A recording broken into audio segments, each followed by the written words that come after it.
नमस्कार प्रशांत जी। मेरा नाम शैलेश है और मैं पिछले 25 साल से पर्यावरण के क्षेत्र में कार्यरत हूँ।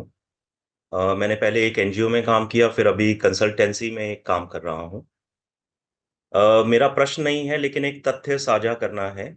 और अगर आप इस पर गीता और आज के संदर्भ में और कुछ प्रकाश डालें। ये मुझे पता था कि कई देशों में लोग जो हैं तानाशाही के लिए आकर्षित होते हैं। और ये हाल ही में प्यू रिसर्च का एक सर्वे आया और उसमें ये जानने की कोशिश की कि अलग-अलग देशों में वहाँ के लोगों की तानाशाही के बारे में क्या राय है। ये जो प्यू रिसर्च है, ये अमेरिका की एक नामी तथ्य बताने वाली संस्था है। हाँ, और उसने कहा है कि भारतीय लोग तानाशाही को स्वीकार करने के लिए। हाँ, आगे बताइए, प्रश्न क्या है इसका? 81% लोग जो हैं वो तानाशाही स्वीकार करने के लिए तैयार हैं। तो ये मुझे बहुत ही ज़्यादा खतरनाक लगा कि हमारा अधिकांश समाज तानाशाही को चाहता है और शायद ये सोच जो है समाज में जड़ें जमा चुकी है।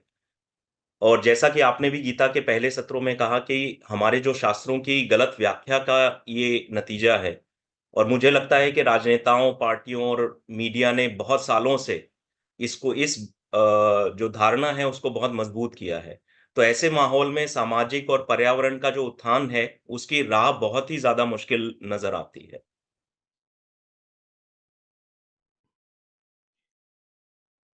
देखिए,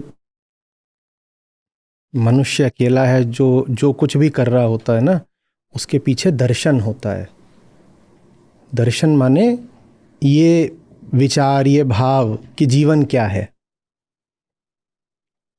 पशु जो कुछ भी कर रहा होता है उसके पीछे बस उसकी पाशविक वृत्ति होती है, विचार नहीं होता। ठीक है? पशु को सोचना नहीं पड़ता है कि क्या करूं क्या नहीं करूं, उसके लिए सब तय होता है। अगर भारतीय मन तानाशाही को स्वीकार करने को अपेक्षातया ज़्यादा राज़ी रहता है, तो इसके पीछे भी जो लोक दर्शन का विकार है वही है। हर आदमी के पास दर्शन है, हम सब दार्शनिक होते हैं, लेकिन हमारे पास बहुत विकृत, उल्टा-पुल्टा, विसंगत दर्शन है। और वही जो विसंगत दर्शन है, उसी से पर्यावरण का भी नुकसान होना है और हम किसी भी तरीके के बंधन को और ज़बरदस्ती को झेलने को भी तैयार हो जाते हैं। वही कारण रहा कि भारत इतने वर्षों तक राजनैतिक, आर्थिक रूप से गुलाम भी रहा, वर्ष क्या शताब्दियों तक। और वो दर्शन क्या है? वो दर्शन ये है कि जो सबसे बड़ी परम सत्ता है, वो मुझसे कहीं बहुत दूर और बाहर है। और अगर परम सत्ता मुझसे बाहर है, तो मुझे फिर कैसे जीना है? उसके लिए मेरे पास जब शब्द नहीं होते, तो मैं भाव से बता देता हूँ, मुझे ऐसे जीना है। और ऐसे में नमन किसको कर रहा हूँ? स्वयं से बाहर की किसी ताकत को। और मुझसे बाहर की जो ताकत है वो कहाँ है? वो बाहर यहाँ कहीं है, माने कहाँ है? प्रकृति में है। तो कुल मिलाकर मैंने नमन किसको कर लिया? प्रकृति को। और प्रकृति को इस अर्थ में नहीं नमन किया कि उसका भोग नहीं करना है। प्रकृति को इस अर्थ में नमन किया कि अगर उसका नमन करोगे तो कामना पूर्ति कर देगी। हमने जब भी नमन करा है, चापलूसी के अलावा और क्या करा है? हमारी सारी प्रार्थनाएं चापलूसी के अलावा क्या हैं, बताइएगा? आम आदमी जब बोलता है कि वो प्रार्थना कर रहा है, उस प्रार्थना में वो खुशामद और चापलूसी के अलावा क्या कर रहा होता है? हम जब प्रार्थना गीत गाते हो, सारे यही तो होते हैं, तुम इतने महान हो, तुम ऐसे हो, तुम वैसे हो, मैं तुम्हारा यशवर्धन और गुणगान कर रहा हूं और बदले में तुम मेरी ये कामना पूरी कर दो। ये भारतीय दर्शन है, लोक दर्शन। जनमानस का जो दर्शन है वो यही है कि बाहर कहीं कुछ बहुत बड़ा खड़ा हुआ है और मेरे लिए जीवन में सफलता पाने का तरीका है कि मैं उसके सामने ऐसा हो जाऊं। तो वही दर्शन है जिसके कारण भारत में सामंतवाद जबरदस्त तरीके से चलता रहा। जमींदारी जितनी बात तक भारत में चलती रही, उतनी कहीं नहीं चली। राजे महाराजे हमारे यहाँ बने ही रहे। इंदिरा गांधी को उनके विशेषाधिकार खारिज करने पड़े। अभी बस कुछ दशकों पहले तक मामला था। तो वो सब क्यों रहा? आज भी हम ऐसे क्यों हैं कि जो पुराने विशेषाधिकार वाले लोग थे उनके सामने सर तुरंत झुका देंगे, जो पहली जो संसद निर्वाचित हुई थी लोकसभा भारत में, उसमें एक बहुत बड़ी संख्या मालूम है किनकी थी? राजाओं महाराजों और उनके नुमाइंदों की। वही सब अपने अपने क्षेत्रों के सांसद बन के आ गए,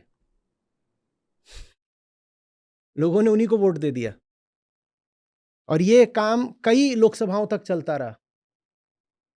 या तो राजे महाराजे खुद आ गए कि हम ही अब जनप्रतिनिधि हैं, पहले हम राजा थे अब हम सांसद हैं, तो खुद आ गए, या उनके बच्चे या उनके परिचित या उनके रिश्तेदार या उनके द्वारा नियुक्त व्यक्ति, ये लोग पहुंच गए। वो सारी की सारी बात इसी लोक दर्शन से आ रही है कि इधर कोई खड़ा हुआ है और वो बड़ा जबरदस्त है और मुझे ऐसे रहना है। तो इसलिए भारत के लोग तानाशाही को स्वीकार करने को जल्दी राजी हो जाते हैं। ये जो खोट है ये दर्शन में है। और वेदांत जिसके मूल में अद्वैत दर्शन है, वो क्या बोलता है कि जो उच्चतम है वो कहाँ है? वो यहां है। वेदांत सच पूछो तो स्वाभिमान का दर्शन है। वास्तविक स्वाभिमान आत्मस्थ होने में है। और वेदांत कहता है कि दुनिया मेरी जूती पर, हम नहीं झुकते किसी के आगे, ये सिर बस सच के सामने झुकता है। लेकिन भारत का लोक दर्शन ऐसा नहीं है। भारत का लोक दर्शन कहता है जहां बल देखो वहीं झुक जाओ, और बाहर तुम अगर एक जगह झुके तो 10 जगह झुकना पड़ेगा भाई। बाहर अगर एक जगह झुकोगे तो 10 जगह झुकना पड़ेगा। भीतर वाला तो अद्वैत होता है, अद्वैत वाला माने वो अकेला है, पर बाहर जो है वो अकेला थोड़ी होगा, उसके साथ पूरा गाजा बाजा बैंड बारात होगी, उसके नुमाइंदे होंगे, प्रतिनिधि होंगे।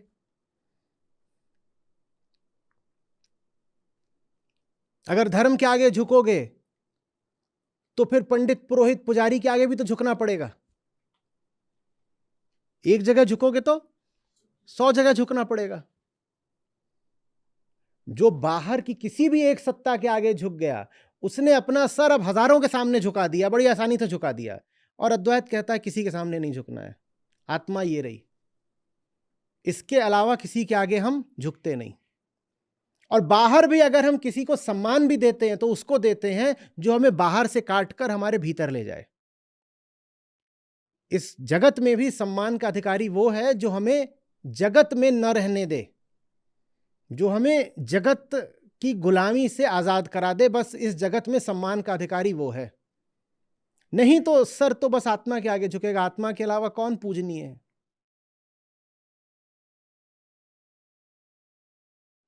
भारत में अद्वैत वेदांत बहुत आगे बढ़ नहीं पाया, बड़ी साजिशें करी गई।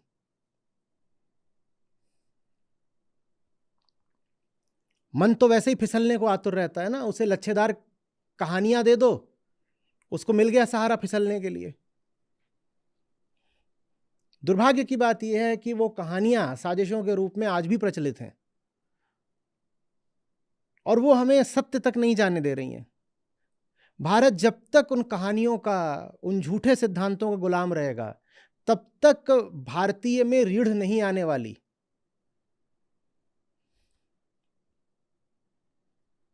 और फिर जब हमको बड़ी चिढ़ लगती है कि दुनिया हमको सॉफ्टी सॉफ्टी क्यों बोलती है, कि अरे भारतीय लोग तो बड़े कोमल मुलायम होते हैं, सॉफ्ट होते हैं, किलर इंस्टिंक्ट नहीं होती, तो फिर हम क्या करते हैं, हम पाते हैं जो कमजोर है उसका कचूमर निकाल दो, ये साबित करने के लिए कि हम तो ताकतवर है। जो कमजोर है उसका कचूमर निकाल दो, उससे ये सिद्ध हो जाएगा कि हम ताकतवर हैं। आप एक आम भारतीय घर को नहीं देखते हैं, उस घर में आमतौर पर एक नायक होता है, जो आमतौर पर एक पुरुष होगा, प्रौढ़ पुरुष। और ये जो एक आम भारतीय मध्यम वर्गीय घर ले लीजिए, जो भारतीय हो विशुद्ध, तो मैं मेट्रो सिटी का नहीं लूंगा, मैं किसी गांव या कस्बे छोटे शहर का लूंगा। तो वहां का आप एक घर ले लीजिए, उस घर में 7 8 10 जने रहते होंगे। और वहां पर जो नायक है वो कौन होगा? एक प्रौढ़ पुरुष होगा। घर के अंदर जितने सबका कचूमर निकाले रहता है वो, खास पर अगर घर में स्त्रियां हैं तो उन पे तो एकदम चढ़ा बैठा रहेगा। और ऐसे छोटे शहरों में एक प्रजाति पाई जाती है, इसको बोलते हैं गुंडा, और उनकी गलियां बटी होती हैं तो कहलाता है गली का गुंडा है, फलानी गली का गुंडा है। और एक बार वो गुंडा अगर घर के दरवाजे पे आ गया तो ये जो घर का पुरुष है, ये हवाइयां उड़ जाती हैं, थर थर कांपता है, तब ये घर में दौड़ के बैठ जाएगा। तभी कहेगा नहीं नहीं वो बड़ा बदतमीज है, उसका मुंह कौन लगे, अरे हम तो इज्जतदार लोग हैं, हम ऐसों के मुंह नहीं लगते। जहां तन के खड़ा हो जाना चाहिए वहां ये दुबक जाता है, और जो इससे छोटे और कमजोर होते हैं उनके ऊपर ही चढ़ के बैठ जाता है। ये लोक दर्शन है, भारतीय लोक दर्शन है। ये बच्चों को पीटेगा और गुंडे के सामने झुक जाएगा, बीवी को भी पीटेगा और बच्चों के और गुंडे के सामने झुक जाएगा। तो तानाशाही स्वीकार करने को हम एकदम तैयार रहते हैं, तानाशाही से कोई समस्या नहीं है। यहां हर किसी को कोई ना कोई मिला हुआ है पीटने के लिए। सब जातियों से ऊंची जातियां हैं और सब जातियों से नीचे भी कोई ना कोई जाति है। तो ऊपर वाली जाति के आगे सलाम ठोको और नीचे वाले को बिल्कुल कचूमर कर दो, यही है और कुछ नहीं है लोक दर्शन।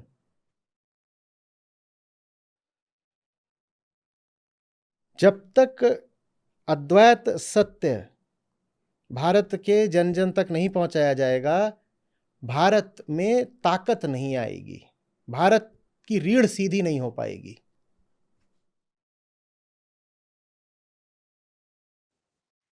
कि जब आपने उदाहरण दिया कि बहुत तेज आग लगी हुई है, वो तो मुझे बहुत समय से दिख रहा है कि जिस तरह की आग लगी हुई है जो अभी के माहौल में है, पर्यावरण की दृष्टि से खासकर, उसमें मुझे ये भी देखने के लिए मिल रहा है कि जो पशु पक्षी उड़ भी रहे हैं उनको शिकार करके अपने लिए फायदे के लिए भी लोग हैं।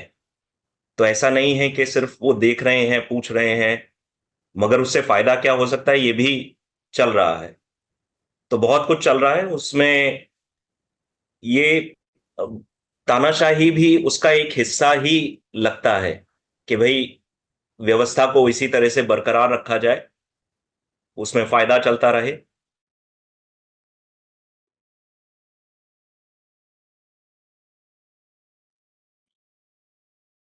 तो इसीलिए लगता यही है कि शायद बचाव देखिए, का रास्ता तो हर आत्मा चीज है। का रास्ता आत्मज्ञान है, और जब तक ऐसी ताकतों को प्रोत्साहन मिलता रहेगा जो आपको आत्मज्ञान से विपरीत दिशा में ढकेलेंगी, तब तक आप अपने भीतर उस ताकत को पाओगे ही नहीं जो आपको सर झुकाने से रोके। दो बाहर बड़ी ताकतें होती हैं जो आपको सर झुकाना सिखाती हैं, बहुत बार मैंने बोला है। एक कामना और दूसरा धर्म, जो कि कामना का ही एक नैतिक रूप भर है बस।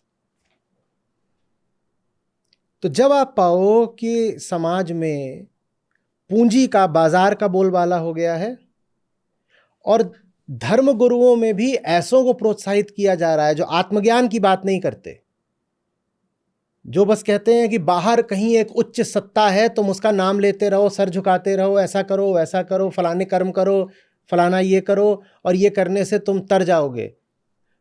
तो वो जनता फिर तैयार की जा रही है गुलामी के लिए।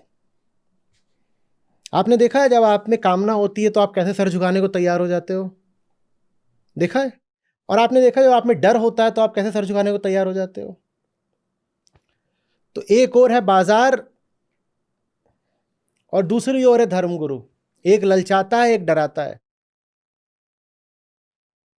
और दोनों ही बाहर की चीजें दिखाते हैं। एक बाहर की ऐसी चीज दिखाता है जो बड़ी लुभावनी है, वो कौन है? पूंजी वाला बाजार, और एक बाहर की ऐसी चीज बताता है जो महाशक्तिशाली और दंडदायिनी है, और अगर उसे प्रसन्न कर दो उसकी चापलूसी वगैरह करके, तो वो कामना पूर्ति भी कर देगी। और ये दोनों मिलकर के आपको कभी भीतर नहीं झांकने देते, आत्मज्ञान नहीं होने पाता। जब तक आत्मज्ञान नहीं होगा सर झुका ही रहेगा, यही लगता रहेगा कि कुछ है इधर, उससे डर के रहो, कुछ है उधर, उससे चिपक के रहो। ये मैं कोई बहुत लंबी चौड़ी नहीं बात कर रहा कि कोई बहुत दूर की कौड़ी नहीं है, मैं कह रहा हूं इसके अलावा कोई तरीका नहीं है। तानाशाही सिर्फ एक ही तरीके की नहीं होती है। प्यू रिसर्च ने तो किसी बहुत सीमित संदर्भ में यह सर्वे करा होगा।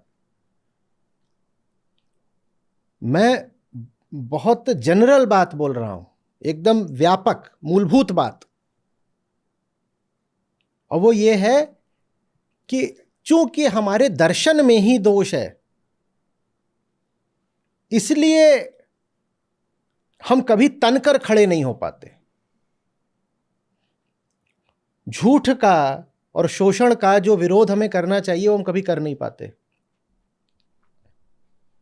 आपने कभी सोचा कि भारत में इतने तरीके का शोषण इतनी शताब्दियों तक चला है, यहां क्रांतियां क्यों नहीं होने पाई? क्योंकि क्रांति करने के लिए सबसे पहले अपने भीतर एक विश्वास चाहिए ना। आप क्रांति कैसे करोगे अगर आपके मन में बात बैठी हुई है कि कुछ होना ना होना तो उसके हाथ में है, और आपके मन में बात बैठा दी गई है कि आप जो कुछ भी भुगत रहे हो वो आपके किसी पिछले जन्म का ही नतीजा है, कोई नाइंसाफी नहीं कर रहा आपके साथ। अगर आज आपका शोषण हो रहा है तो इसकी वजह यह है कि आपने पिछले जन्म में किसी का शोषण किया था। आज अगर किसी का बूट आपके माथे पर है तो इसकी वजह यह है कि एक दिन पिछले जन्म में आपके पांव तले एक चींटी आ गई थी, और जब वो चींटी मर रही थी तो उसने आपको श्राप दिया था कि जैसे आज मैं तेरे पांव तले कुचली जा रही हूं, वैसे ही अगले जन्म में कोई है जो तुझे अपने पांव तले कुचलेगा। तो इस जन्म में देखो किसी का बूट तुम्हारे सर पे रखा हुआ है, तो आप क्यों क्रांति करोगे? आपके मन में क्या आ जाएगा कि साहब ये तो बस हिसाब बराबर हो रहा है, अकाउंट सेटल हो रहे हैं, मैंने ही पिछले जन्म में कुछ गड़बड़ करी थी जिसका नतीजा मैं अभी भोग रहा हूं। और जो अभी का पापी है उसको यही बताओगे अधिक से अधिक कि तुझे सारा परिणाम अगले जन्म में मिलेगा, और अगले जन्म में परिणाम न मिले उसकी व्यवस्था क्या है? फलाना कर्मकांड ये तू कर दे तो अगले जन्म में फिर तेरी कोई हानि नहीं होगी। तो कहता है ठीक है, जितना पाप करना करो, और पाप से मुक्त होने के भी तमाम तरह के इंतजाम है। फलाने को ये दान दे दो, फलाने को उतना सोना दान दे दो, फलाने को ये कर दो, कोई पाप नहीं लगेगा। जब लोक दर्शन ऐसा हो जाए तो किसी भी तरह के शोषण के खिलाफ, अत्याचार के खिलाफ, तानाशाही के खिलाफ विद्रोह असंभव हो जाता है। समझ रहे बात को? ये और ये भी है कि भारत में ही वो अलग-अलग प्रदेशों में भी दिखाई देता है। उत्तर भारत में ये विद्रोह बहुत कम हुए हैं, जबकि दक्षिण भारत में हमें देखने के लिए मिलता है। उत्तर-पूर्व उसका कारण है उत्तर भारत में वैष्णव धर्म ज्यादा है। हुँ, और जहां जहां शाक्त परंपरा ज्यादा बलवान है, वहां तो फिर भी ये कह दिया जाएगा कि शिवो हम, मैं ही शिव हूं। शैव परंपरा के साथ अद्वैत चल जाता है, वैष्णव परंपरा के साथ अद्वैत बिल्कुल नहीं चलता। तो इसीलिए सर झुकाने की ज्यादा वृत्ति आप उत्तर भारत में पाते हो।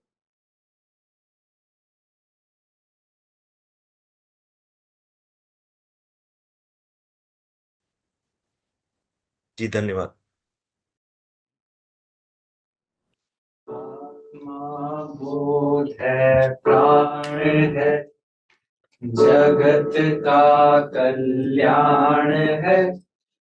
आत्मा नहीं तो सर्वत्र सब निरर्थ नाशवान है। आत्मा बोध है, प्राण है, जगत का कल्याण है। आत्मा नहीं तो सर्वत्र सब निरर्थ नाशवान है।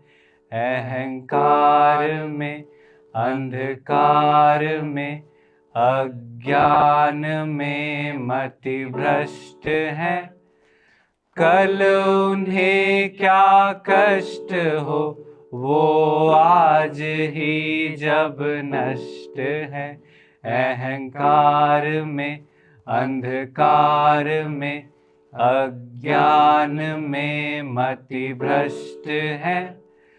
कल उन्हें क्या कष्ट हो, वो आज ही जब नष्ट है।